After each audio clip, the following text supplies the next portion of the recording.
চাপা মারতেছেন মানুষের কাছে, ব্যাপারটা কি? এই যে দুধ আর হচ্ছে লেবু খাওয়াচ্ছেন বলে মানুষকে আপনি বলতেছেন, এটা কিভাবে সম্ভব হয়েছে আপনার কাছে? একদমই সিম্পল ভাইয়া, এটা আমার এই স্টলের নতুন একটা আইটেম মিল্ক লেমন। মিল্ক লেমনটা আমরা হচ্ছে গিয়ে দুধটাকে হচ্ছে আমরা স্পন্সের মধ্যে ব্যবহার করি, দুধটা আমরা টোটালি স্পন্সের মধ্যে ব্যবহার করি, প্লাস হচ্ছে গিয়ে ভিতরে হচ্ছে গিয়ে আমরা একটা ফিলিং ব্যবহার করি, এটা বাসায় বানানো হোমমেড ফিলিংটা বানাই হচ্ছে গিয়ে লেবু আর হচ্ছে গিয়ে আমরা হোয়াইট চকলেট দিয়ে হচ্ছে গিয়ে ফিলিংটা বানাই, প্লাস উপর হচ্ছে হোয়াইট চকলেট দিই, যার কারণে আমরা লেবুটাকে চিপড়ে দিই না, দিলে হচ্ছে গিয়ে যে দুধটা ব্যবহার করি ওটা ছানা হয়ে যাবে। হ্যাঁ, যার কারণে হচ্ছে গিয়ে আমরা ফিলিং বানায় ব্যবহার করি, যাতে হচ্ছে গিয়ে দুধের মধ্যে কোনো রকম কোনো ইফেক্ট না পড়ে।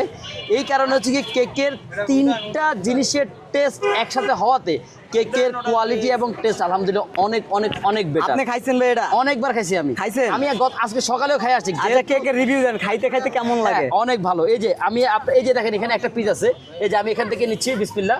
এই যে দেখেন, এই টক লাগবে না, 100% শিওর টক লাগবে না।